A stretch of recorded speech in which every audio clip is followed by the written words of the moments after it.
말씀 보겠습니다. 디모데전서 1장 18절부터 20절까지입니다.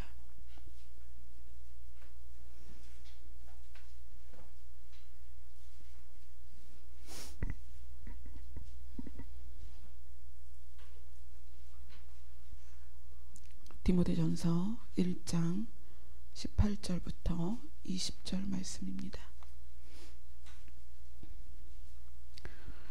같이 읽겠습니다. 시작. 아들 디모데야, 내가 내게 이 교훈으로서 명하노니 전에 너를 지도한 예언을 따라 그것으로 선한 싸움을 싸우며 믿음과 착한 양심을 가지라. 어떤 이들은 이 양심을 버렸고 그 믿음에 관하여는 파선하였느니라. 그 가운데 후메네오와 알렉산더가 있으니 내가 사탄에게 내어준 것은 그들로 훈계를 받아 신성을 모독하지 못하게 하려 함이라. 아멘. 사도 바울이 아들로 부르는 디모데를 향하여 디모데가 하나님의 말씀을 전하고 선포하는 사역을 잘하게 하기 위하여 편지를 썼고, 그 편지가 오늘날 우리 각자에게 전달되는 편지입니다. 그래서 아들 디모데야, 이것이 여러분 각자의 이름으로서 바울이 여러분에게 보내는 편지이기도 하고 예수님께서 여러분에게 보내는 편지이기도 합니다. 바울은 이 교훈으로서 너에게 부탁한다, 여기서 명한다 라고 얘기하지만 부탁한다, 이렇게 했으면 좋겠다 라고 시작을 하죠. 그리고 이 교훈으로서 우리가 지난주에 이 교훈의 목적은 뭐다? 1장 5절에서 함께 나눴죠. 1장 5절을 읽겠습니다. 시작. 이 교훈의 목적은 청결한 마음과 선한 양심과 거짓이 없는 믿음에서 나오는 사랑이거늘. 바울이 디모데에게 세 가지 부분에서 결론적으로는 사랑이 드러날 것이고, 여러분이 사랑을 구하기 위해서는 반드시 선결되어야 될 게 세 가지다. 청결한 마음, 선한 양심, 거짓 없는 믿음. 이것이 아니고서는 사랑이 나올 수 없습니다. 이것이 아니고서는 진짜 사랑이 아닙니다. 그래서 오늘 이 부분을 조금 더 깊이 알아보고 바울이 디모데에게 왜 이 부분을 이야기했는지를 알아보도록 하겠습니다. 청결한 마음이라는 것은 우리의 마음의 상태를 말하는 거예요. 스위스에 계신 집사님하고 대화를 하다가 제가 그런 얘기를 했어요. 어떤 분을 보면 투명하게 보입니다 그랬어요. 어떤 사람이 참 투명해 보입니다. 근데 그 집사님께서 어떻게 보이는 것이 투명해 보이나요? 여기 앉아 계신 분들도 제가 유독히 투명하게 보이는 분들이 있어요. 투명한 분들은 어떤 분이 투명하냐면 자기중심적이지 않은 사람이에요. 주님이 주신 본질이 있습니다. 우리 안에 주님이 주신 본질이 더럽혀지는 과정이 있어요. 그 더럽혀지는 과정이 어떤 거냐면 나를 위해 무엇인가를 추구하는 거예요. 그게 자기중심적인 삶입니다. 예를 들어서 우리가 고린도전서 13장에 가면 사랑에 대한 이야기가 쭉 나오죠. 사랑의 특징들을 보면 자기의 유익을 구하지 아니한다. 우리는 정말 솔직하게 나를 위해 삽니다. 그죠? 자존심이 뭐죠? 나를 세우는 마음이에요. 그래서 우리가 많은 부분에서 자존심이 상합니다. 왜? 나 자신이 나를 세워야 되는데 그게 꺾이는 거예요. 자존심 상한다. 좋은 표현이에요? 아니요. 아주 기분 나쁘다는 얘기예요. 왜 사람은 자존심 상할 때 기분 나쁘죠? 내가 나를 세우고 싶거든요. 그게 인간의 기본 욕구입니다. 그것이 뭐냐면 자기 중심적인 삶을 우리가 살아가고 있다는 거예요. 또 시기하지 않는다. 사랑의 특성이 그게 있죠. 시기하지 않는다. 시기하지 않는다. 시기가 뭐죠? 남이 나보다 인정받거나 좋은 걸 가졌거나 내가 보기에 나보다 어떠한 면에서 뛰어날 때 그게 싫은 거예요. 그게 시기죠. 그 얘기 뭐예요? 내가 저 사람보다 낫다면 기분이 좋은 거야. 내가 저 사람보다 예쁘다고 평가를 받으면 기분이 좋은 거야. 그런데 저 사람이 늘 나보다 예쁘다고 평가를 받으면 화가 나. 그럼 뭐죠? 내가 저 사람보다 뭐든지 좋아야 된다는 자기중심적인 생각이에요. 그래서 시기심이 생기는 거예요. 또 사랑은 자랑하지 않아요. 사람은 왜 자랑할까요? 자기를 높여 보이게 하려고. 남들에게 나를 높여 보이려고, 좋게 보이려고, 좋은 평가를 받으려고. 내가 당신보다 낫습니다 라는 걸 증명하기 위해서 자랑을 합니다. 그게 뭐죠? 결국 자기중심적인 생각이에요. 이 자기중심적인 생각을 갖고 살아가면 형태로 어떻게 나타나냐면 그것이 채워질 땐 교만해집니다. 반드시 교만해져요. 자기중심적인 사람은 그 욕구에 의해서 채워질 때마다 교만합니다. 거봐, 나 이 정도야. 나 이런 사람이야. 나 너보다 높아. 너보다 잘났어. 너보다 많이 배웠어. 너보다 많이 가졌어. 너보다 예뻐. 교만해집니다. 또 한 가지 특성은 뭐가 있냐면 욕심이 생겨요. 자기중심적은 반드시 욕심이 있습니다. 왜요? 충족시켜야 되니까. 저 사람보다 내가 나아야 돼. 그러니까 추구합니다. 더 많이 갖고, 더 높아지고, 더 많이 소유하고, 더 좋아지고. 신기하게 자기중심적인 사람이 나타내는 교만과 욕심에 대해서 성경은 이렇게 얘기합니다. 교만은 넘어짐의 앞잡이요, 패망의 선봉이다. 욕심은 잉태하여 죄를 낳고, 죄는 장성해서 사망을 낳는다. 자기중심적인 굉장히 위험합니다. 반드시 죽습니다. 근데 사람을 대할 때 제가 한 사람 한 사람 얼마나 많은 상담을 하고 있습니까? 유독히 투명한 사람이 있어요. 그냥 꿰뚫어서 저 뒤에 뼈까지 보일 정도로 투명한 사람이 있습니다. 그 투명한 사람은 자기중심적이지 않은 사람이에요. 욕심과 교만이 덧입혀지지 않은 사람들은 아주 투명해요. 성경은 그렇게 얘기하죠. 하나님과 재물을 겸하여 섬길 수 없다. 재물 쪽으로 마음이 치우치면 반드시 욕심이 생깁니다. 반드시. 그것이 탐심이 돼요. 탐심이 뭐다? 우상숭배다.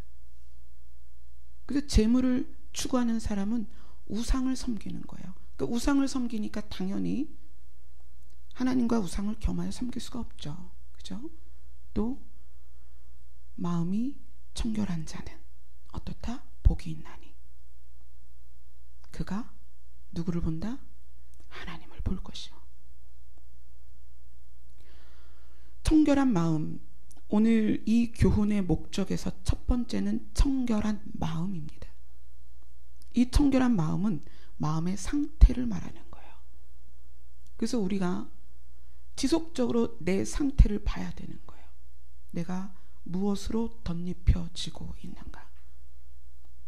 내가 주님 앞에서 정말 투명하게 내 안의 모든 것이 주님 안에서 정말 깨끗하게 보여질 수 있는 그런 사람인가? 아니면 겹겹이 불투명하게 포장되어 있는 사람인가? 두 번째는 선한 양심, 이렇게 이야기를 해요. 이 교훈의 목적은 선한 양심이다. 청결한 마음이 마음의 상태라면 선한 양심은 마음의 추구입니다. 세례를 뭐라고 규정해요? 우리의 선한 양심이 하나님께로 돌아가는 것이에요. 그게 세례입니다. 예수 그리스도로 말미암아 새 생명을 얻은 사람들은 본질적인 진노의 자식인 자기 자신이, 이 마음이 하나님께로 드려지고 그 다음에 하나님이 우리에게 주셨던 본질로 돌아가고자 하는 추구, 그게 선한 양심입니다. 그래서 계속 싸우는 거예요. 어떻게 싸울까요? 하나님과 연합되는, 예수님과 합하여지는 그 상태까지 가기를 열심히 추구하는 거예요. 이건 원동력이 있어야 되죠. 어떤 원동력일까요? 구원의 기쁨, 천국의 소망, 하나님의 나라를 소망하고 바라보는, 그것이 원동력이 돼서 마음이 계속 추구되는 거예요. 어떻게? 선한 양심을 향하여 추구하는 거예요. 하나님께서 우리에게 주신 본질로 돌아가고자 하는 추구, 그것이 선한 양심입니다. 그래서 이 청결한 마음을 또 이룰 수 있는 방법이 선한 양심을 추구하는 거고요. 선한 양심을 추구하다 보면 우리가 계속 청결한 상태로 가죠. 그 다음 이제 세 번째로 거짓 없는 믿음, 이렇게 이야기를 해요.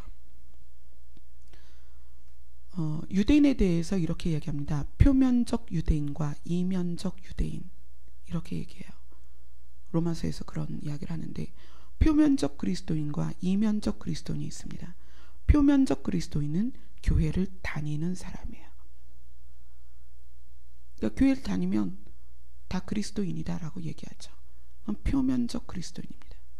이면적 그리스도인은 누구냐면 심장으로 그리스도와 사귀는 사람입니다. 관계가 있는 사람이에요. 예수님을 만나는 사람이고요. 예수님을 사랑하는 사람이에요. 그 사람이 이면적 그리스도인이에요. 거짓 없는 믿음이라는 것은 나는 교회 다니는 사람이고 그래서 그리스도인이다, 주님과 상관도 없는데 그렇게 얘기할 수 있다는 거예요. 예수님께서 우리를 딱 대면해서 나 너 몰라. 오늘 뭐 TV 보니까 문재인 대통령도 나오고 김정은도 나오고 막 그러는데 우린 그들을 다 알아요. 근데 그들은 우리 모르죠. 이거는 관계가 아니에요. 아는 거예요, 그냥. 표면적 그리스도인은 예수님을 압니다. 그분이 십자가에 죽으셨고 우리를 위해 부활하셨다는 것 다 알아요. 그 피뿌림의 제사로 우리가 구원받은 것까지 다 압니다. 그러면 그리스도인인가? 아니요. 그분과 사귐으로 들어가야 그리스도인입니다. 이 세 가지, 청결한 마음, 선한 양심, 거짓이 없는 믿음에서 나오는 것이 무엇이다? 사랑이다. 근데 이 사랑을 가지고 디모데에게 이야기하는 거예요. 아들 디모데야, 내가 너에게 이 교훈으로서 부탁한다. 사랑을 가지고 부탁한다. 너의 사역이 여기에서 출발돼야 된다. 영혼을 대하는 것이 여기에서 출발돼야 된다. 그러면서 너를 지도한 예언, 이게 결국 성령의 감동으로 지금 쓰는 모든 서신서, 성경이 다 예언이죠. 선한 싸움을 싸워라. 자, 선한 싸움이 무엇입니까? 선한 싸움은 육을 위한 싸움이 아니에요. 육을 위한 싸움은 무엇을 먹을까? 무엇을 마실까? 무엇을 소유할까에 대한 싸움이에요. 선한 싸움은 뭐냐면 내가 반드시 하나님의 나라를 들어갈 것이다. 천국을 침노하는 싸움입니다. 그게 선한 싸움이에요. 내가 반드시 예수 그리스도와 하나가 될 것이다. 예수 그리스도가 내 안에 계시기를 소원하는 그 소원대로 이루어지기를 소망하며 싸우는 것이 선한 싸움입니다. 근데 그 선한 싸움을 무엇으로 싸우느냐? 이 교훈의 목적인 사랑으로 싸울 수밖에 없다는 거예요. 사랑이 허다한 죄를 덮기 때문입니다. 그것이 아니고서는 본질적으로 악한 진노의 자식인 우리가 죄를 이길 수가 없어요. 그래서 이 교훈의 목적으로 이 사랑으로 디모데에게 부탁하는 거예요. 이것으로써 선한 싸움을 싸워라. 그리고 이것으로써 너의 사역을 이루어 가라. 19절에 이렇게 얘기합니다. 믿음과 착한 양심을 가지라. 어떤 이들은 이 양심을 버렸고 그 믿음에 관하여서는 파선하였느니라. 믿음, 예수 그리스도와의 관계, 착한 양심, 내 마음의 추구, 내 마음이 지금 예를 들어서 10까지 가야 되는데 어떤 사람은 9일 수 있고 8일 수 있고 6일 수 있고 어떤 사람은 0일 수 있어요. 근데 그들이 끊임없이 10을 향하여 달려가는 거예요. 사도 바울이 말한 것처럼 표대를 향하여 달려가는 거예요. 그 10은 어디에서 완성되느냐? 하나님 나라에서입니다. 여기에 있는 우리 모두는 절대 가치인 사랑에 도달 못해요. 우리는 그걸 추구하는 거예요. 절대 가치인 청결한 마음에 도달할 수 없습니다. 추구하는 거예요. 선한 양심을 추구하는 거예요. 청결한 마음을 추구하는 거예요. 그렇게 하다가 주님 나라 가는 거예요. 아멘. 믿음과 선한 양심에 대해서, 착한 양심에 대해서 어떤 이들이 이 양심을 버렸다라고 얘기해요. 그게 뭐냐면 마음이 주님께로 합하여져 가는 것에 대하여 포기했다는 거예요. 그렇게 달려가다가 포기했다는 거예요. 또 믿음에 관하여는 파선하였다. 주님과의 관계가 끊어졌다. 주님과의 관계를 포기했다. 주님과의 만남을 거절했다. 주님과의 관계 안에서 뒤돌아섰다는 얘기예요.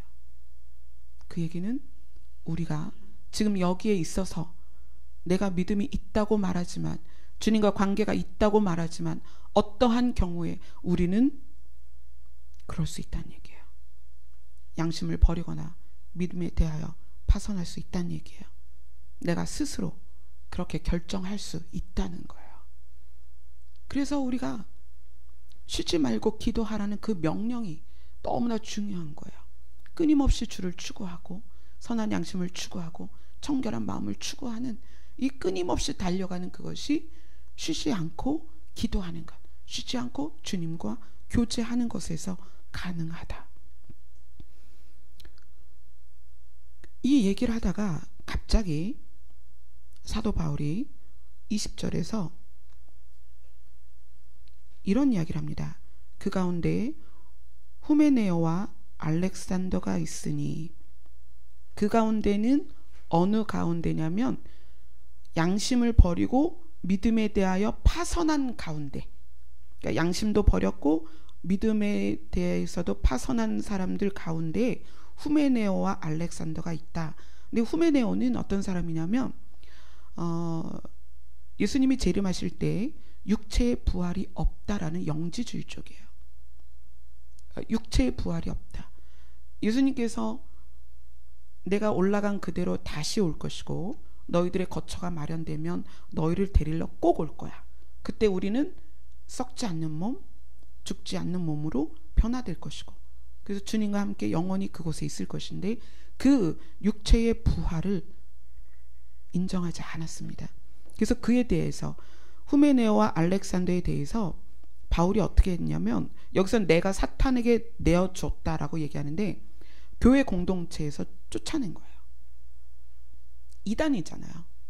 그러니까 주님이 말씀하신 것과 전혀 다르게 부활이 없다라고 얘기를 하니까, 육체의 부활을 부정하니까, 이거는 뭐 성격이 좋고 나쁘고 이게 아니에요. 믿음이 작고 크고가 아니라 아예 주님의 말씀을 바꿔버린 거예요. 변개시킨 거예요. 이단이에요. 그래서 바울은 그들을 쫓아냈습니다. 공동체에서 쫓아내고, 그렇게 한 이유는 그들이 훈계를 받아 자기들이 쫓겨난 것으로 인하여서 깨달았으면 좋겠다라는 생각도 있겠지만, 신성을 모독하지 못하게 하려 합니다. 예수 그리스도의 본질과 그분이 우리에게 선포하신 복음에 대하여 모독하지 못하게 하려 합니다. 자, 그러면 교훈으로서 선한 양심, 청결한 마음, 거짓 없는 믿음을 이야기하다가 왜 후메네오와 알렉산더 이야기가 연결되느냐는 거예요. 굉장히 중요한 얘기입니다. 여러분, 청결한 마음과 선한 양심, 거짓 없는 믿음이 아니면 하나님을 제대로 알 수 없습니다.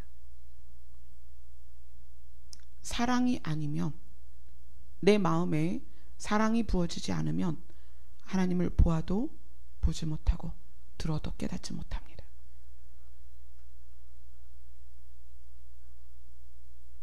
이것은 여러분을 향한 경고입니다. 우리가 교훈의 목적을 가지고 있지 않으면, 그 교훈의 목적을 이루어 가지 않으면 예수 그리스도를 알 수 없습니다. 저는 매일 강단에서 여러분에게 말씀을 선포할 때 예수 그리스도를 선포합니다. 그가 하나님이신 것을 선포합니다. 그러나 여러분이 들어도 깨닫지 못하고 보아도 알 수 없는 상태일 수 있습니다. 여러분 안에 교훈의 목적이 이루어지지 않으면 들어도 깨닫지 못합니다. 그것을 예수님은 마음의 밭으로 비유하셨습니다. 돌짝 같은 밭, 가시덤불이 있는 밭, 길가 같은 밭. 좋은 밭이 아니면 너희가 씨앗이 떨어져도 그 말씀이 자라지 못할 것이다. 우리가 우리의 마음을 청결한 상태로 선한 양심으로 추구해야 되는 것이 이렇게 중요한 거예요. 뭘 할까? 뭘 드릴까? 어떻게 인정받을까? 이게 중요한 것이 아닙니다. 우리의 마음의 본질이 아버지께서 주신 상태로 돌아가려고 회복하려고 노력하지 않으면 주님이 여러분 실제로 이 자리에 나타나도 여러분 알아보지 못하는 거예요. 후메네오와 알렉산더가 바울의 공동체 안에 있던 사람이에요. 얼마나 직접적으로 복음을 들었겠습니까? 저하고는 비교도 안 되게 얼마나 기름 부음 안에서 말씀을 들었겠냐고요. 그런데 그들이 들어도 알지 못하고 보아도 깨닫지 못했습니다. 왜냐하면 그들 안에 양심을 버렸다. 믿음에서 파선했다는 거예요. 마음의 추구가 그렇게 가지 못하고 있다는 얘기입니다. 예수님은 굉장히 비효율적인 사람이었어요. 사람으로 33년 동안 사실 때에 효율적이지 않았습니다. 생산적이지 않았어요. 그 얘기는 예수님이 12제자를 딱 뽑았는데 우리가 기드온의 300용사처럼 전쟁에서 승리할 수 있는 막강한 군대를 뽑은 게 아니라 예수님은 정말 연약한 사람들을 뽑았어요. 그리고 그들은 한 사람은 예수님을 팔아먹는 사람이었고 또 헌금함에 헌금을 도둑질하는 사람이었습니다. 그런데 그를 예수님이 제자 삼으셨어요. 실수였을까요? 아니요, 아셨습니다. 베드로는 예수님을 모른다고 부인했어요. 예수님이 실수로 베드로를 제자 삼으셨는가? 아니요, 다 아셨습니다. 예수님이 하나님으로서 모든 사람을 통찰하고 보십니다. 그렇다면 리더십이 있고 말 잘하고 외모 좋고 학벌 좋고 집안 좋고 빽 있고 그래서 수많은 제자를 이끌 수 있는 그런 핵심 멤버 12명을 뽑았다면 얼마나 효율적일까요? 예수님 그렇게 하지 않으셨습니다. 가장 연약하고 부족한 사람들을 제자 삼으셨어요. 그리고 그들 손에 팔리고 외면당할 걸 아셨지만 그들을 끝까지 사랑하셨어요. 성경이 그렇게 말씀하시죠. 끝까지 사랑했다. 저는 여러분에게 저를 보지 말라고 말씀을 늘 드립니다. 저는 여러분의 뒤에 있고 여러분은 주님을 바라보시라고 늘 말씀을 드립니다. 그런데 여러분들은 어쩔 수 없이 또 저를 바라봐요.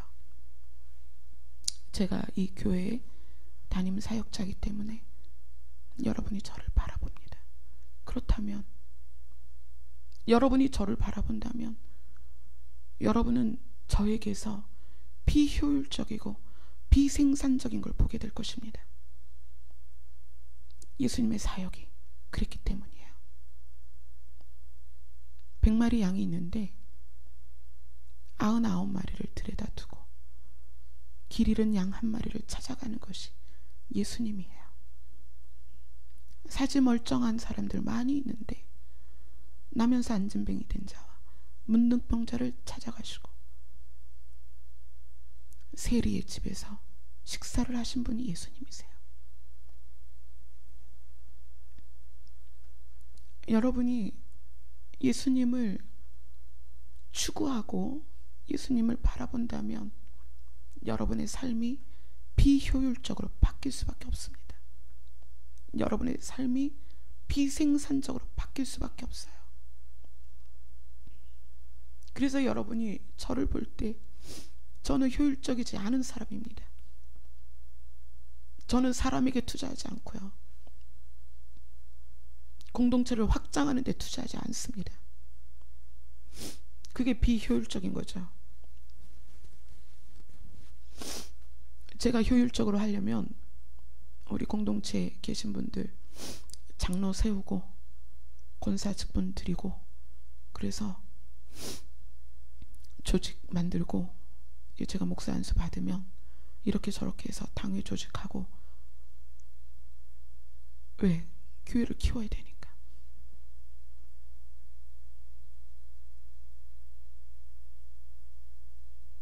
제가 여기에 서 있는 목적은 그게 아니거든요.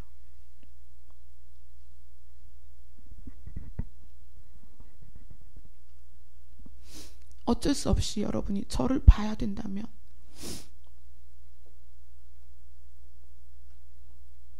정말 손톱만큼이라도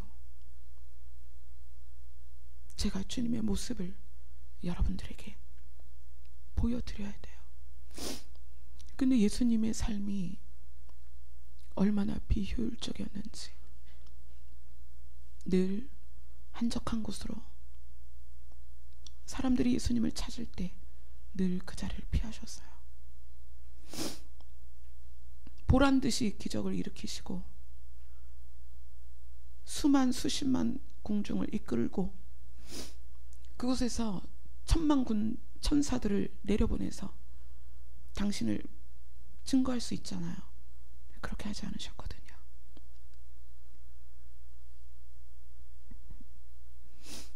여러분이 이 교훈의 목적대로 살아간다면 여러분은 주변 사람들에게 손가락질을 받게 될 거예요. 왜 손해보고 사느냐? 왜 그렇게 어리석게 사느냐라고 이야기를 듣게 될 것입니다.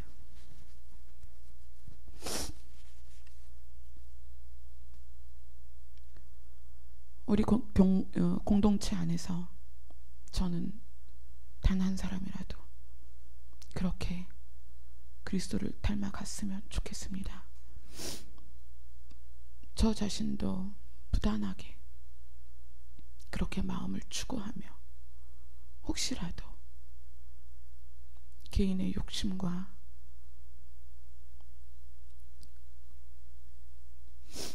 교만이나 이러한 것들로 제 자신이 주님 앞에 부끄러워질까봐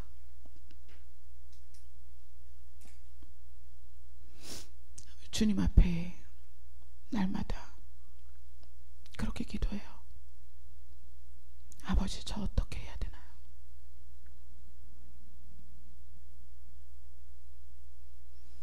이제 얼마 안 남았죠. 목사 안수가. 많은 분들이 축하를 해주십니다. 그러나 저에게는 참 많이 부담스럽고 두렵기도 하고, 이 자리에 서는 것이 여러분 앞에도 주님 앞에도 굉장히 부끄러워요.